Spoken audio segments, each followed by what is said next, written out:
Hi there, I'm Michaela, MPSG's On-Farm Network Research Assistant. In this video, I will be going over the results from our dry bean foliar fungicide trials. The goal of these on-farm trials is to examine the agronomic and economic impacts of fungicide application in dry beans. Will a fungicide application reduce white mold in dry beans, and will it protect yield and provide a return on investment? One of the reasons this trial type is so important is because we're applying fungicides as a preventative tool to manage white mold. There are other diseases controlled and on the fungicide label, but white mold can really be quite devastating in dry beans. It's our main concern and thus our main disease target. And once we're starting to see symptoms of infection, it's already too late. So our fungicide applications are targeting this early pin bean to protect flower blooms and foliage.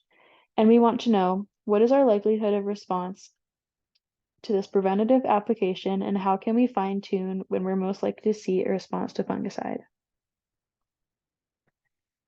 So how can we decide if a fungicide application is warranted in dry beans? Well, there are a few things to consider ahead of an application, and as we add more environments and fields to this data set, we'll be fine-tuning these recommendations. Assessing the risk of disease development comes down to if we have the environment and if the disease is likely to be present. So, warm, humid conditions around flowering, how dense a plant canopy is, row width, plant populations, and nitrogen fertility can play into that. Those are all influencing the environment for the disease to develop. If the disease is likely to be present in the field, white mold has a really wide host range. Think to the last broadleaf crop in that field. What was white mold pressure like then? And are there other broadleaf hosts nearby that might blow spores into your field? In 2023, we had 2 trials comparing a single application of foliar fungicide versus untreated. The fungicide product choice is up to the farmer, and they're applied at early pin bean following label recommendations. At dry bean fungicide 01, Proline Gold was used, and at dry bean fungicide 02, Lance was used.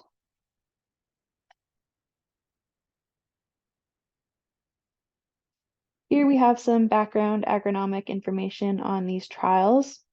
Dry bean fungicide 01 grew CDC blackstrap black beans with a plant stand of 68,000 plants per acre on 12-inch rows. Here, Proline Gold was applied on July 12th. At dry bean fungicide 02, they grew windbreaker pinto beans with a plant stand of 74,000 plants per acre, and here Lancer was applied also on July 12th. At every fungicide trial, we try to do a pre-spray disease risk assessment to determine whether the disease risk is high enough to warrant a spray.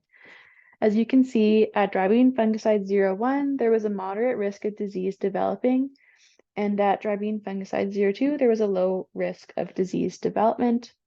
So really, dry bean fungicide 01 warranted more of a preventative spray than dry bean fungicide 02.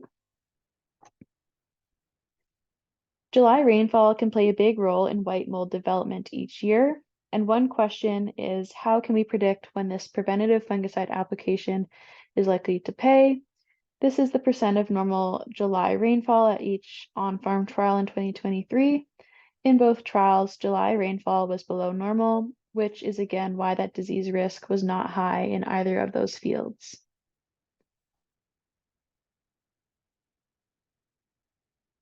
So what does that mean for yields? While at dry bean fungicide 01, we did not see any white mold present. However, there was a significant yield increase of 165 pounds per acre after a fungicide application. And at dry bean fungicide 2, again, there was no white mold present, but at this trial, there was no yield difference between treated and untreated beans.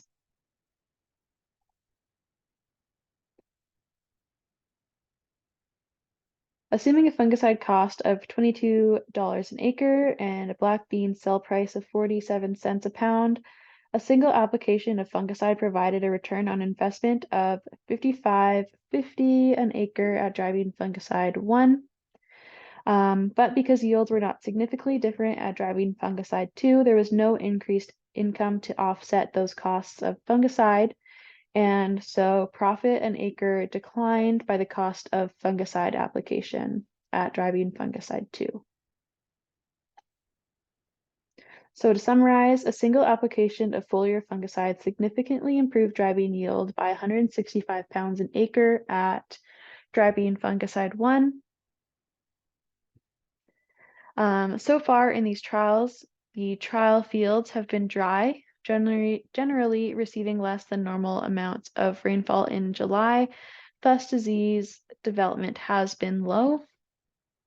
However, we do want to do more of these trials to capture more environments and field conditions.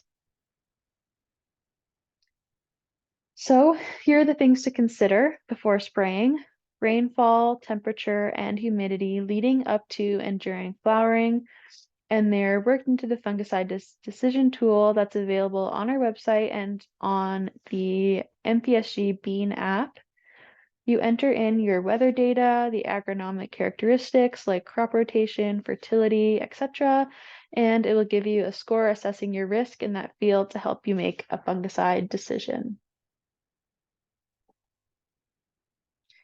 To reduce your risk, use a crop rotation that takes a break between extremely susceptible crops like canola and beans. Wide rows, lower plant populations, and later seeding dates slow canopy closure and improve aeration, but this generally is also a limiting yield potential because you're not capturing as much sunlight with the crop. So use adequate nitrogen fertilizer rates, recommended plant populations, and seeding dates to maximize yield potential. Foliar fungicides are a tool we can use to manage this disease, and we can fine-tune the use of those as well. If you're interested in learning more about these results, every trial result is available on the On-Farm Network database, available at manitobapulse.ca, or by following the QR code on your screen. If you're interested in participating in a trial, please contact Chris, the On-Farm Network agronomist.